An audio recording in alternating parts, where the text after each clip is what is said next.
సిద్ధయ్య నంద్యాల సాధారణంగా పార్టీలకు ఆహ్వానిస్తా ఉన్నాం. వహిస్తున్న గ్రామ అధ్యక్షుడు రాజేందర్ గారికి, మండల పార్టీ అధ్యక్షుడు సోదరులు మహేందర్ రెడ్డి గారు, యువశక్తిని చాటుకున్న మండల టీఆర్ఎస్ పార్టీ యోజన విభాగం అధ్యక్షుడు కమలాకర్ గారు, మరి ఈరోజు పార్టీలో యూత్ అసోసియేషన్ ఆర్ సురేష్ గారి ఆధ్వర్యంలో పార్టీలో చేరిన పెద్దలు, పిల్లలు, యువకులందరూ కూడా అందరికీ కూడా నేను శుభాకాంక్షలు తెలియజేస్తున్నాను. మిత్రులారా, ఇప్పుడు ఏమి ఓట్లు లేవు, అయినా కానీ ఇవాళ ఇంతమంది కూడా మరి పార్టీలో చేరడానికి కానీ ఈరోజు పల్లెవాడ కార్యక్రమంలో కానీ పాల్గొంటున్నారంటే ఇవాళ మన తెలంగాణ తల్లి మన వైపు దీనంగా చూస్తున్నది. ఇవాళ ఆంధ్ర పాలకుల చేతులలో ఖైదీ అయి బెయిలీ వేసుకొని సంఖ్యలు వేసుకొని ఈరోజు తన విధులైన మనందరి వైపు దీనంగా చూస్తున్నది. నన్ను విముక్తి చేయండి. నేను చాలా మంది మాట్లాడినప్పుడు చెప్తుంటారు, మన వాళ్ళు కూడా మాట్లాడినప్పుడు చెప్తున్నారు, అది తెలంగాణలో ఏమున్నదిరా, అసలు కాలువలు లేవు, చెరువులు లేవు, ప్రాజెక్టులు లేవు, కరెంటు చక్కగా రాదు, పని చేయరు, బద్దకస్తులు 13-12 దాకా ఇవ్వరు, అసలు తెలంగాణ వాళ్ళంతా బద్దకం, ఆంధ్ర వాళ్ళు ఉన్నదే మనం ఇవాళ వేలపోతున్నాం అనే విధంగా కొంతమంది మేధావులు చాలా సార్లు మాట్లాడారు. కానీ తెలంగాణ ఎప్పుడు కూడా వెనుకబడ్డ రాష్ట్రం కాదు, వెనుకబడ్డ ప్రాంతం కాదు. ఇవాళ కృష్ణా గోదావరి నదీ జలాలతోనే ఆంధ్ర ప్రాంతంలో సంవత్సరానికి 3 పంటలు పండిస్తున్న కృష్ణా గోదావరి నది మన తెలంగాణ ప్రాంతంలో 70% కృష్ణా గోదావరి మన తెలంగాణ ప్రాంతంలో ఉంది. కానీ అందరిలో అన్ని ఉన్నా అల్లు నోట్లో చేయన్నట్టు ఇవాళ మన నాయకుల పాపం వల్ల ఇవాళ కృష్ణా గోదావరి నది జలాలు మన పంట పొలాలకు కానీ మన వెంటు తలుపుకోవడానికి కానీ ఇవాళ ఉపయోగపడుతుంది. అదేవిధంగా బొగ్గు మన రామగుండంలో ఉత్పత్తి అవుతున్నది. ఆ బొగ్గును తీసుకుపోయి విజయవాడలో కరెంటు ఉత్పత్తి చేసి కరెంటు అక్కడ వాడుకున్న తర్వాత మిగిలిన కరెంటును మనకు ఇస్తున్నారు. ఇక్కడ నుంచి బొగ్గును లక్షలాది కోట్లాది రూపాయలతో తరలిస్తున్నారు ట్రాన్స్పోర్ట్ ఛార్జ్. కానీ ఇక్కడే బొగ్గుతోని ఇక్కడే కరెంటు ఉత్పత్తి చేసినట్లయితే మనకి ఇంకా తక్కువ ధరకు మన తెలంగాణలో ఒక్క క్షణం కూడా కరెంటు ఇవ్వకుండా కరెంటును ఇచ్చే సౌకర్యం ఉన్నప్పటికీ కూడా మరి ఆంధ్ర ఏదైతే ఈ నార్ల తాతారావు అనే వ్యక్తి దానికి కానీ ఇవాళ మహబూబ్నగర్ జిల్లా దేశంలోనే వలస కార్మికులకు ప్రసిద్ధి.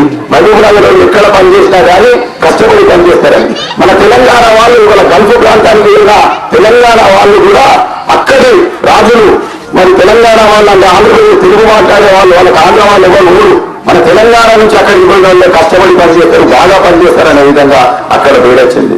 కానీ ఇవాళ తెలంగాణను అన్ని విధాలు అణగదొక్కడానికి ఆంధ్ర పాలకులు తెలంగాణ వాళ్ళకి ఏమీ చాటగాటనేది ఒకటి ప్రచారం చేసుకుంటా వస్తున్నారు. మరి ఇవాళ మన తెలంగాణ తల్లి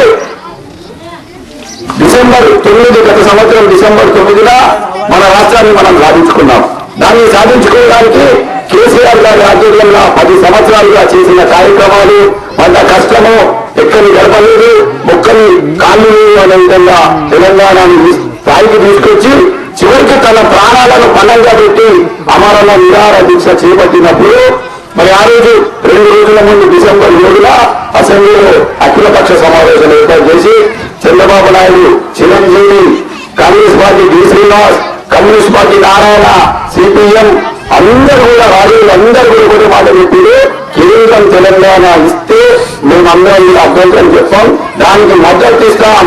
ఈ టీడీపీ చంద్రబాబు మాకు వచ్చింది, మా కష్టాలు ఇక తీరిపోయి మన చదువుకున్న పిల్లలకు ఉద్యోగాలు వస్తాయి, మా అన్నలు ఇక్కడ చేయడానికి వ్యవసాయానికి ఎందుకు లేక గంపునప్పుడు మీరు డబ్బులు పంపిస్తారని మీరు చూస్తున్నా బాబుకు పిల్లలకు కాజకు కాలు దాటిన ముసలి తల్లిదండ్రులకు డబ్బులు రావడం లేదు కానీ వాళ్ళ సేవలు డబ్బలలో పెట్టి వస్తున్న రోజులు ఇక మా తెలంగాణ వస్తే మనకు ఎదురుగాయని ఉదాహరణ వాళ్ళ కన్న ముందర చూసిండ్రు, ఎంతో మంది మన యువకుల జాబులు చూసిండ్రు, ఎంతో మంది ఆత్మహత్యలు చూసారు. కాబట్టి వాళ్ళందరూ కూడా ఇంత పెద్ద ఎత్తున మాకు స్వాగతం చేసి తెలంగాణ కోసం మేము ఎప్పుడు కూడా రండి మీతో ఉంటామని చెప్పినందుకు నేను పోలీసులను ధన్యవాదాలు తెలియజేస్తూ మళ్ళీ డిసెంబర్ 30న మనకు వ్యతిరేకంగా ముందుకు వచ్చినట్లయితే ఉద్యమించడానికి మీరందరూ కూడా సన్నద్ధంగా.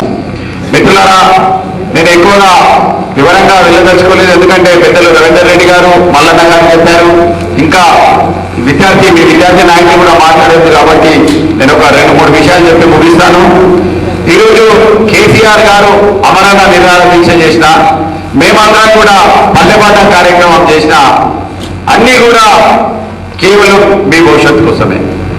ఎందుకు చెప్తున్నానంటే ఈరోజు విద్యార్థి లోకం ఈరోజు తెలంగాణ కోసం ఉద్యమిస్తుంది.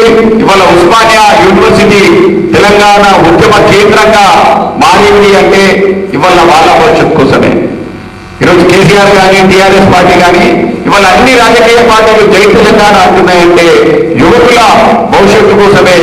వాళ్లకు ఉద్యోగాలు రావాలన్నా, వాళ్ళ జీవితాలు బాగుపడాలన్నా తెలంగాణ ప్రత్యేక రాష్ట్రం వస్తేనే బాగుపడతాయన్న ఉద్దేశంతో ఈరోజు ఎన్ని కార్యక్రమాలు జరుగుతున్నాయి. కాబట్టి మరి ఆ లబ్ధి పొందే మీరు కూడా ఉద్యమాల బాట పట్టి తెలంగాణ మన ఛానల్ వచ్చినాక చాలా విషయాలు మనకు కూడా తెలియని విషయాలు ఈరోజు మనకు జరుగుతున్నాయి. ఇవాళ రామగుండంలో బొగ్గు నిక్షేపాలు ఇంతగా పెరుగుతున్నా ఈరోజు కరెంటుకు మన తెలంగాణ చాలా ఇబ్బందులు పడుతున్నారు. బొగ్గునంతా కూడా విజయవాడకు తీసుకెళ్లి అక్కడ కరెంటును ఉత్పత్తి చేస్తున్నారు. లక్షలాది రూపాయలు, కోట్లాది రూపాయలు ఇక్కడ వెచ్చించి ట్రాన్స్పోర్ట్ ద్వారా బొగ్గును అక్కడ తీసుకుపోయి కరెంటును ఉత్పత్తి చేసి నాణ్యమైన కరెంటును ఆంధ్ర వాళ్ళు వాడుకొని మనకు లో వోల్టేజ్ని అక్కడ వాడుకున్నాక మిగిలిన కరెంటును మన తెలంగాణ ప్రాంతానికి ఇస్తున్నారు. ఇవాళ ఎన్టీపీసీని, మన తెలంగాణలో ఉన్న ఎన్టీపీసీని నేషనలైజ్ చేశాడు, జాతీయం చేశారు. ఉంది కాబట్టి మీరు ఏ విధమైన ఆత్మహత్యలు లాంటి చర్యలకు, ఎందుకంటే మీరు లేని తెలంగాణ అవసరం లేదు. ఈ తెలంగాణ ఏర్పడితే మీకోసం, మీలాంటి విద్యార్థుల కోసమే ఈ తెలంగాణ రాష్ట్రం కోసం టీఆర్ఎస్ పార్టీ పోరాడుతున్నది. కానీ మీరు ఆత్మహత్యలు చేసుకుని మీ తల్లిదండ్రులకు కడుపు ఘోషను పెట్టినట్లయితే రేపు తెలంగాణ రాష్ట్రం వచ్చినాక కూడా మీ తల్లిదండ్రులు ఎవరు కూడా సంతోషించరు. వాళ్ళకు తెలంగాణ